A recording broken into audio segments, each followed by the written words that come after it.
శ్రీ గురుభ్యో నమ. హరి ఓం.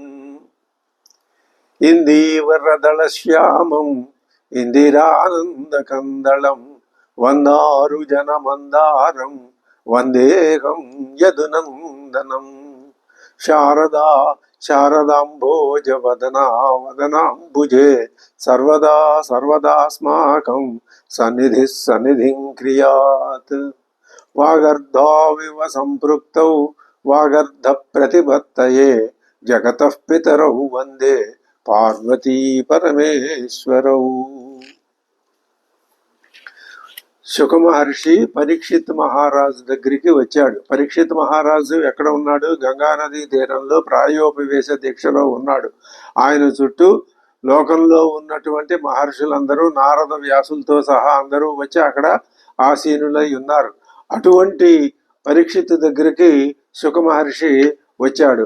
ఆ వచ్చినటువంటి శుక మహర్షిని పరీక్షిత్తు ఏమడిగాడో ఇదే భాగవతం మొత్తానికి చాలా కీలకమైనటువంటి ప్రశ్న. ఎప్పుడైనా ప్రశ్న అడిగితేనే సద్గురువు సత్శిష్యుడికి సమాధానం చెప్తాడు.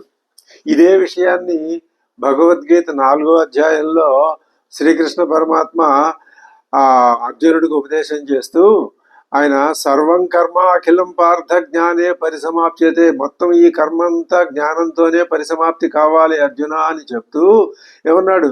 తద్విద్ధి ప్రణిపాతేన పరిప్రశ్నేన సేవయా ఉపదేక్ష్యంతి తే జ్ఞానం జ్ఞానినస్తత్వదర్శినః. నీకు జ్ఞానం రావాలి అంటే అది అంత తేలిగ్గా ఊరికనే రాదు. అసలు ముందు నేను జ్ఞానం సంపాదించుకోవాలి అనేటటువంటి ఒకానొక తహతహ నీలో బయలుదేరాలి, ఆ జిజ్ఞాస బయలుదేరాలి. అప్పుడు నీవు సద్గురువు దగ్గరికి వెళ్ళి ప్రణిపాతేన ఆయనకి సాష్టాంగ నమస్కారం చేసి పరిప్రశ్నేన ఆ ప్రశ్నలు కూడా కొంటికోణంగా ప్రశ్నలు వేయకూడదు. నిజమైనటువంటి బుద్ధితో నేర్చుకోవాలనేటటువంటి దృఢమైన సంకల్పం ఉన్న బుద్ధితో నువ్వు ప్రశ్న వేస్తే ఆయన నీకు సమాధానం పైగా అంతేకాదు సేవయ, ఆయన నువ్వు సేవించాలి. ఆ సేవ వలన ఆయన సంతృప్తుడై నీకు కావలసినటువంటి అర్థాన్ని ఉపదేశిస్తాడు. ఉపదేక్ష్యంతి తే జ్ఞానం. ఎవరు? జ్ఞానిన తత్వదర్శిన. తత్వదర్శిని అయిన జ్ఞాని చెప్తేనే నీకు ఆ జ్ఞానం అంటుతుంది, అలవడుతుంది. లేకపోతే నీకు సరైనటువంటి జ్ఞానం రాదు. మరే విధంగానూ నీకు ఆ జ్ఞానం రాదు. అప్పుడేమవుతుంది? యజ్ఞాత్వా పునః న పునర్మోహం ఏవం యాస్యసి పాండవ. ఎప్పుడైతే నీకు సరి అయిన జ్ఞానం, ఏ జ్ఞానం అయితే నిన్ను ఈ భవబంధాల నుంచి తప్పించి మోక్ష పదానికి ప్రయాణింపజేస్తుందో ఆ జ్ఞానం పొందితేనే నీకు ఇది. లేకపోతే నా మోహం నా యాస్యసి, మళ్ళీ నీకు ఈ మోహం అనేటటువంటి ఇది వచ్చి పడదు. ఇదే విషయాన్ని ముండకోపనిషత్తులో కూడా చెప్పారు. పరీక్ష లోకాన్, అడిగేవాడికి లోపల తహతహ ఉండాలి, నేను తెలుసుకోవాలి అనేటటువంటి విపరీతమైన కోరిక. అది వైరాగ్య మూలంగా, భక్తి జ్ఞాన వైరాగ్యాల మూలంగానే వస్తుంది. పరీక్ష లోకాన్ కర్మచితాన్ బ్రాహ్మణో నిర్వేదమాయాతు నాస్య కృతేనా. బ్రహ్మనిష్ఠుడు, ఆ బ్రాహ్మీ స్థితిని పొందాలనుకున్నటువంటి వాడు, బ్రహ్మ జ్ఞానం సంపాదించాలనుకునేటటువంటి ఎవరైనా ఏ మనిషి అయినా సరే అతడు బ్రహ్మ జ్ఞానం సంపాదించాలని కోరుకుంటే నిర్వేదమాయాత్, ముందు ఆ నిర్వేదం కలగాలి, ఆ విచారం కలగాలి. అప్పుడు నాస్య కృతేనా ఏమని? ఇప్పుడు ఈ క్రియల చేత కర్మల చేత సాధింపబడని లోకం అది రాదు. తద్విజ్ఞానార్థం స గురుమేవ అభిగచ్చేతు. అటువంటి జ్ఞానం పొందడానికి ఆయన గురుమేవ అభిగచ్చేతు, గురువు గారి దగ్గరికే వెళ్ళాలి. సమిత్పాణి శ్రోత్రియం బ్రహ్మనిష్టం. సమిత్పాణి అయి దర్భల చేత పుచ్చుకుని శ్రోత్రుడైన బ్రహ్మనిష్ఠుడైనటువంటి గురువు దగ్గరికి వెళ్ళవలెను. సరే, అటువంటి గురువు ఇక్కడ పరీక్షిత్తుకి యాదృచ్ఛికంగా, పరీక్షిత్ యొక్క అదృష్టవశాత్తు ఆయనే స్వయంగా వచ్చాడు.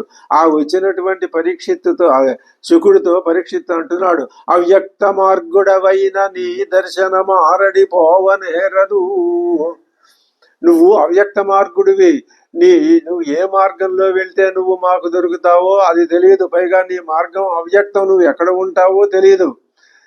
ఏ ఏ సందర్భంలో ఎక్కడ నీ యొక్క ఉనికిని మేము కనిపెట్టగలమో తెలియదు. అటువంటి అవ్యక్త మార్గుడవైన నీ దర్శనమా, అటువంటి నువ్వు మాకు దర్శనమిచ్చావు. మరి నువ్వు నీ అంతటి మహానుభావుడు జ్ఞాని దర్శనమిస్తే ఆ జ్ఞాన ఫలం, ఆ దర్శన ఫలం ఊరికినే పోతుందా? పోదు. అభిమతార్థ సిద్ధి గావించుట సిద్ధంబు, మా యొక్క అభిమతం సిద్ధించటం ఇది నిశ్చయం. నేడు ఎల్లి దేహంబు వర్జించు దేహధారికి, నేడు గాని రేపు గాని. అంటే పరీక్షిత్తు తన మనసులో ఏం పెట్టుకున్నాడు? 7 రోజుల్లో నాకు మరణం ఉంది అని అనుకుంటున్నాడు కదా. ఏమి చింతించిన, ఏమి జపించిన, ఏమి గావించిన, ఏమి వినిన, ఏమి సేవించిన, ఎన్నడు సంసార పద్ధతి వాసిన పదవి కలుగు. నేనేం చింతించాలి, ఏం జపించాలి, ఏం వినాలి, ఏం చెయ్యాలి? ఇది నాకు ఉపదేశించు స్వామి. ఈ సంసార పద్ధతి నాకు పోవాలి. ఉండు మనరాదు, నిన్ను ఇక్కడ ఉండి నాకు చెప్పవయ్యా అని అడిగేంత ఆ ధైర్యం నాకు లేదు, ఆ అవకాశం లేదు. మరి అటువంటి పరిస్థితి నీ దగ్గర లేదు. నువ్వు ఉంటావో ఉండవో, మరి నా మీద అనుగ్రహం కలిగితే ఉంటావు అని భావిస్తూ, గురుడవు యోగి విభుడవు అరయ మొదవును పిదికిన ఎంత తడవుగా నీ ఒక దశ నుండవు. ఒక గోదోహన మాత్రమే నువ్వు ఒక చోట ఉంటావు, అంతకంటే ఎక్కువసేపు ఒక చోట ఉండవు. ఎందుకని? గోదోహన మాత్రం అంటే ఆవుని పాలు పితికేంత, అది ఒక కొంత కాలానికి ప్రమాణంగా చెప్పారు. ఎందుకని నువ్వు అలా ఉంటావు అంటే, మహాత్ములు ఎక్కువ ఒక చోట ఉండరు, వారి దృష్టి వేరుగా ఉంటుంది. దీంట్లో ఒక భయం కూడా ఉంటుంది. ఎక్కువసేపు ఒకే చోట ఉంటే మళ్ళీ ఆ ప్రదేశం మీద ఆ అభిమానము ఇలాంటివేవైనా పనికి లక్షణాలు పొడసూపితే పొడసూపవచ్చు. కానీ శుకుడు మహర్షి లాంటి వారికి 7 రోజులు కాదు, ఎన్ని రోజులున్నా ఆ ప్రదేశాభిమానం కానీ, ఎవరితో మాట్లాడినా ఆ వ్యక్తుల మీద అభిమానం కానీ ఇలాంటివి ఉండవు. వాళ్ళు ముక్త సంగులు. కాబట్టి చెప్పవే తండ్రి ముక్తికి తెరవు, నాకు మోక్షం పొందే ఆ తెరవు ఉపాయం చెప్పవయ్యా అని అడిగితే, అప్పుడు శుకుడు పరీక్షిత్తు ముక్తి మార్గం చెప్తున్నాడు. జనులకెల్ల శుభము సాంఖ్యయోగము, ప్రజలకందరికీ శుభాన్ని కలిగించేది సాంఖ్యయోగమే, జ్ఞానయోగమే, జ్ఞానమే. దాని వలన ధర్మనిష్ట వలననైనా, జ్ఞానము నేర్చుకోవాలి అనే నిష్ఠ ఉండాలి, ధర్మనిష్ట ఉండాలి. నీ ధర్మనిష్ట అంటే నీ యొక్క విధి విహితమైనటువంటి క్రియాకలాపం ఏదైతే ఉందో దానిని నువ్వు నిస్వార్థ బుద్ధితో, ఫలాకాంక్ష రహితమైన బుద్ధితో నువ్వు ఆచరిస్తూ ఉండాలి. ధర్మనిష్ట వలననైన అంత్యకాలమందు హరిచింత సేయుట, చిట్ట చివరిలో హరిచింతన చేయాలి. దీన్ని మనం ఏమని అర్థం చెప్పుకోవచ్చు? చివరి వరకు హరిచింతన చేస్తూనే ఉండాలి. అసలు ఇవేవి లేవు అని అనుకుందాం. హరిచింతన అనేది కనుక అలవాటు పడితే అదే ఈ జ్ఞాననిష్టని, ధర్మనిష్టని నీకు ప్రసాదిస్తుంది. కాబట్టి హరిచింతన అన్నింటికీ మూలం. అవి సిద్ధించిన తర్వాత కూడా హరిచింతన విడువరాదు. ఇది భాగవతం బోధించేటటువంటి మహోపదేశం అని మనం ఇదివరలో భావించాం. ఇప్పుడు కూడా అదే విషయాన్ని మరొకసారి దృఢపరుచుకుంటున్నాం అని అంటూ ఖట్వాంగుడి కథ 1 గంటలో ఏ విధంగా ఆయన మోక్షం పొందాడనే ఖట్వాంగుని కథ చెప్పి, ఆ తర్వాత ఏం చెప్పాడు? అప్పుడు అడిగాడు పరీక్షిత్తు, ధారణ ఎలా నిలుస్తుంది అని అడిగితే దానికి ఆయన చెప్పాడు, ధారణ అనేది నీకు నిలుస్తుందయ్యా. ఎలా నిలుస్తుంది అంటే, అది నువ్వు ధారణ 2 విధాలుగా నిలుపుకునే అవకాశం ఉంది. స్థూలంగా ధారణ పద్ధతిని నిలుపుకోవచ్చు. సూక్ష్మ దృష్టి ద్వారా సూక్ష్మ ధారణ కూడా ఆ విధంగా కూడా నిలుపుకో. స్థూల ధారణ ఏమి అంటే, రెండింటికి శ్రీ మహావిష్ణువు యొక్క ధ్యానమే మూలం. ఇది స్థూల ధారణ ఎలాగా? ఈ కనిపించేటటువంటి అండపిండ బ్రహ్మాండాదులంతో కూడినటువంటి ఈ మహాసృష్టి అంతా కూడా ఆ మహావిష్ణువుకి యొక్క పాదం నుంచి శిరస్సు దాకా లేదా శిరస్సు నుంచి పాదాల వరకు ఉన్నటువంటి అవయవ విభూతి అని భావించు. అప్పుడు నీకు ఒక మహాపురుష దర్శనం కలుగుతుంది. ఆ భావించినందువలన కలిగినటువంటి ఆ మహాపురుష దర్శనాన్ని నువ్వు సూక్ష్మ దృష్టితో భావించు. అప్పుడు ఈ సూక్ష్మ స్థూల దృష్టులు రెండింటి వల్ల కూడా నీకు మహాపురుషుడైనటువంటి శ్రీ మహావిష్ణు ధ్యానం నిలుస్తుంది. అప్పుడు నువ్వేం చేయాలి అంటే ఆ మహావిష్ణువుని ఎలా పూజిస్తావు, ఎలా భావిస్తావు దానికి చెప్తున్నారు పోతన గారు. మంచి పద్యాలు రెండు చెప్పారు. పరుడై ఈశ్వరుడై మహామహిముడై ప్రాదుర్భవస్థాన సంహరణ క్రీడనుడై త్రిశక్తియుతుడై అంతర్గత జ్యోతి అయి పరమేష్ఠి ప్రముఖామరాధిపులకున్ ప్రాపింపరాకుండు దుస్తర మార్గంబున తేజరిల్లు హరికింతత్వార్థినై మృక్కెదన్. అద్భుతమైన పద్యం చెప్పారు. హరికి నేను తత్వార్థినై. తత్వము అంటే స్వరూప జ్ఞానము. ఆ హరి యొక్క భౌతిక హరికి అర్చామూర్తి యొక్క జ్ఞానం కాదు, అది నాకు కలుగుతూనే ఉంది. అది పూర్తిగా కలిగిందంటే అదే అనుమానమే. కానీ కలిగిందని అంటే అలా ఒప్పుకోవటానికి మనం సిద్ధంగా ఉంటాం. హరి యొక్క భౌతిక రూప జ్ఞానం మనం భావించుకునే జ్ఞానం కలిగింది. కానీ తత్వస్వరూపం తత్వార్థ జ్ఞానం కలగటం కోసం నేను ఆయన్ని ప్రార్థిస్తున్నాను. ఆయన ఎలా ఉన్నాడని భావిస్తున్న పరుడు అంటే ఈ లోకానికే అవతల ఉన్నవాడై. అవతల అంటే ఈ లోకం ఎక్కడుంది, ఈ లోకం ఆయన ఎక్కడో ఉన్నాడు, రెండు వేరు వేరు చోట్ల ఉన్నాయి అని అర్థం కాదు. ఈ లోకానికంటే పరుడై అంటే ఈ లోకంలోనూ ఉన్నవాడై, లోకం అంతటా ఉన్నవాడై, లోకాన్ని వ్యాపించిన వాడై, లోక అతీతంగా కూడా ఉన్నవాడై అని అర్థం పరుడై అంటే. ఈ పరుడై అని అంటే మళ్ళీ ఇంకొక రకమైనటువంటి మనకి అనుమానం రావచ్చు. ఏమైనా ఆయన ఎక్కడో పరుడుగా ఉన్నాడు, ఈ లోకంతో సంబంధం లేదా? కాదు. పరుడై ఈశ్వరుడై మహామహిముడై గొప్ప మహిమ గలవాడై ప్రాదుర్భవ స్థాన సంహరణ క్రీడనుడై. ప్రాదుర్భవం సృష్టి, స్థితి, స్థానం, స్థితి, సంహరణ క్రీడనుడై. దీన్ని మళ్ళీ సంహరణం, దాన్ని మళ్ళీ లయం చేసేటటువంటి క్రీడనుడై.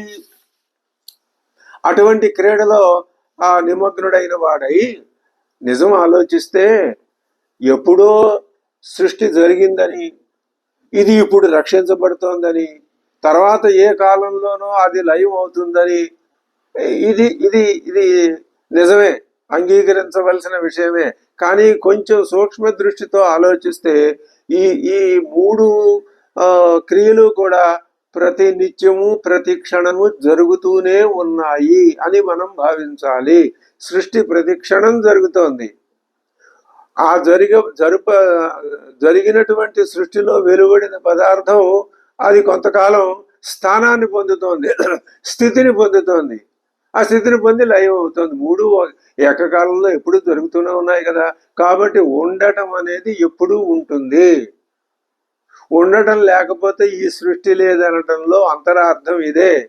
పరుడై ఈశ్వరుడై మహామహిముడై ప్రాదుర్భవ స్థాన సంహరణ క్రీడనుడై త్రిశక్తియుతుడై అంతర్గత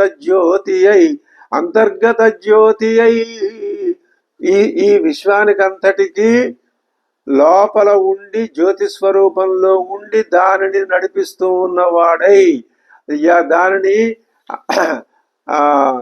నడిపిస్తున్నవాడై అంటే యమయతి అంటే దానిని నిర్వహిస్తూ ఉన్నవాడై పరమేష్ఠి ప్రముఖామరాధిపులకున్ ప్రాపింపరాకుండు.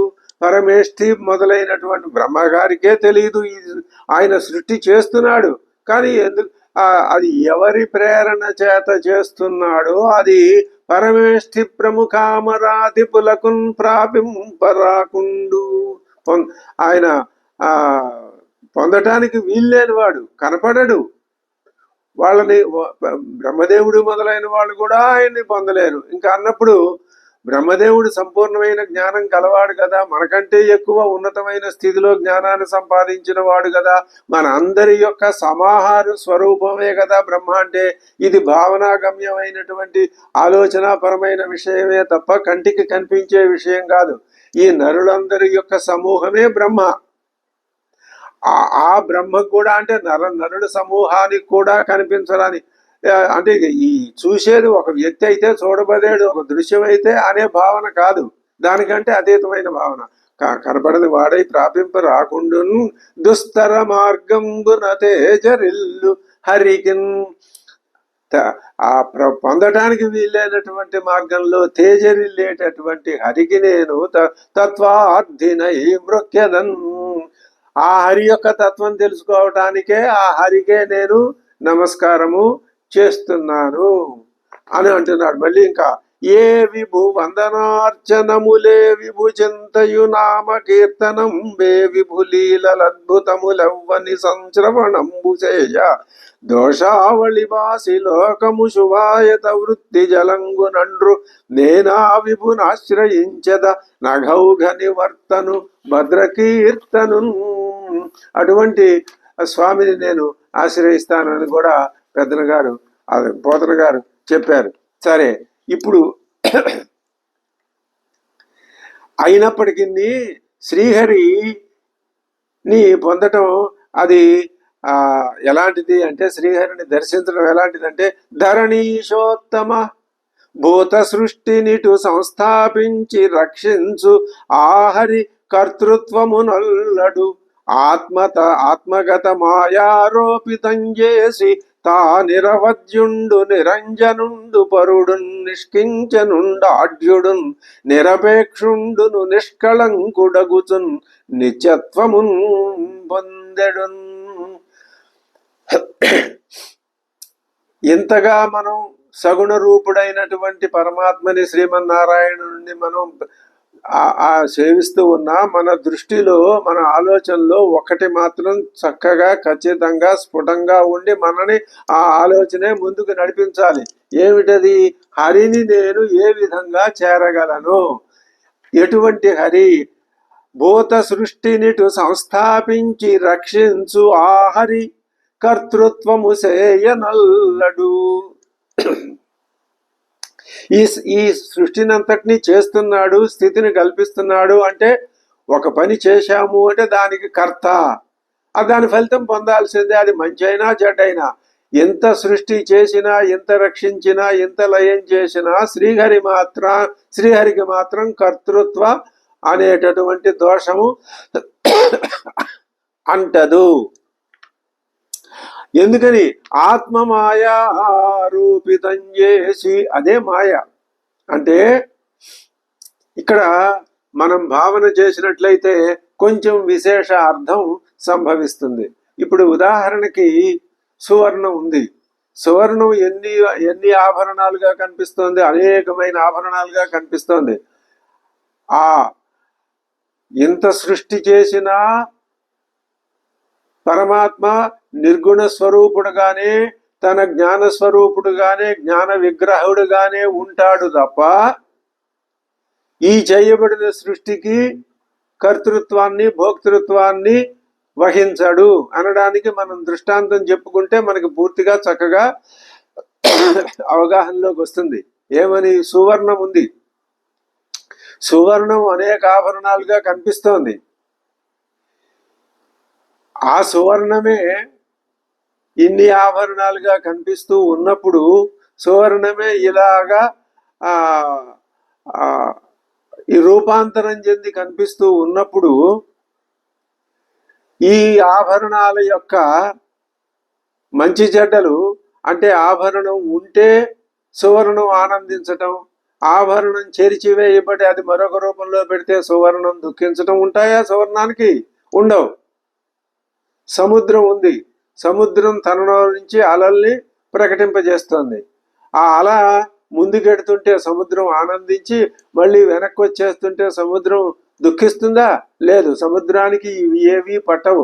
అసలు మనం సముద్రాన్ని వెళ్ళి ఓ ప్రశ్న అడుగుతాం అనుకోండి, ఏమని అడుగుతాం?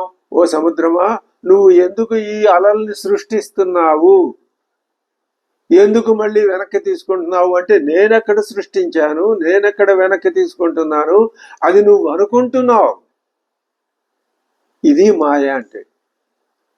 ఇదే విధంగా పరమాత్మని ప్రశ్నిస్తే, ఏమని ప్రశ్నిస్తే, ఏమయ్యా పరమాత్మ, ఎందుకు నువ్వు ఈ 14 భువనాల్ని సృష్టించావు, మానవుణ్ణి సృష్టించావు, వాడికి కష్టాలు సుఖాలు ఇవన్నీ తెచ్చిపెట్టావు అంటే, నేనెక్కడ చేశానయ్యా అంటాడు ఆయన. అప్పుడు ఏం చెప్తాం మనం జవాబు? ఇది ఎవరు చేసుకున్నారు? మనమే చేసుకున్నాం. ఎవరు పోగొట్టుకోవాలి? మనమే పోగొట్టుకోవాలి. ఎలాగా? ఎవరైతే చేసి ఇవన్నీ తీసుకొచ్చి నీ నెత్తిన పడేశారని నువ్వు భావించి బాధపడుతున్నావో, ఆ అసలు స్వరూపం తెలుసుకుంటే నీకు ఈ సృష్టి యొక్క దాని యొక్క యథార్థ స్థితి అర్థమైతే, ఇది లేదు అనే విషయం అర్థమయ్యి మాయా స్వరూపం నీకు తెలుస్తుంది. అందుకే ఈ ఈ ప్రస్థానత్రయం కానీ, మరి ఈ సాధనా మార్గం కానీ, రామాయణ భాగవత భారత నిఖిల వేద శాస్త్ర పురాణ ఇతిహాసాలన్నీ కానీ నిరంతరం అవి తాపత్రయపడి మన ముందు ఇన్ని విషయాలను పెట్టి, ఎప్పటికైనా ఈ ఈ మానవుడికి ఈ సాధక దృష్టి అలవడి ఈ విచక్షణ జ్ఞానం తెలుస్తుందిలే అనే భరోసాతో అవి పనిచేస్తున్నాయి తప్ప వేరే కాదు. ఈ విధంగా ద్వితీయ స్కంధాన్ని పూర్తి చేశాడు వ్యాస భగవానుడు. ద్వితీయ స్కంధంలో నుంచి మనం ఏమి విషయాన్ని గ్రహించాము, ఏం తెలుసుకున్నాము, ఏం తెలుసుకోవాలి, ద్వితీయ స్కంధం యొక్క సందేశం ఏమండి అంటే, ఇది సందేశం అంటే పరమాత్మ యొక్క స్వస్వరూప, పరమాత్మ అనే వ్యక్తి లేకపోతే ఎక్కడో ఉన్నాడు అని కాదు. నీ స్వస్వరూపం తెలుసుకుంటే పరమాత్మ స్వస్వరూపం నీకు తెలుస్తుంది, పరమాత్మ స్వరూపం తెలుస్తుంది. ఎప్పుడు? నీ స్వస్వరూపం నువ్వు తెలుసుకుంటే పరమాత్మ స్వరూపం తెలుస్తుంది. మరి ఆ రెండింటికి ఉండేటటువంటి సంబంధం ఏమిటి? ఇదే విచారించి ఆలోచించి పట్టుకొని అర్థం చేసుకోవలసినటువంటి విషయం. ఇక్కడికి ద్వితీయ స్కంధాన్ని పూర్తి చేసుకుని మనం తరువాత తృతీయ స్కంధంలోకి ప్రవేశిస్తాం. స్వస్తి.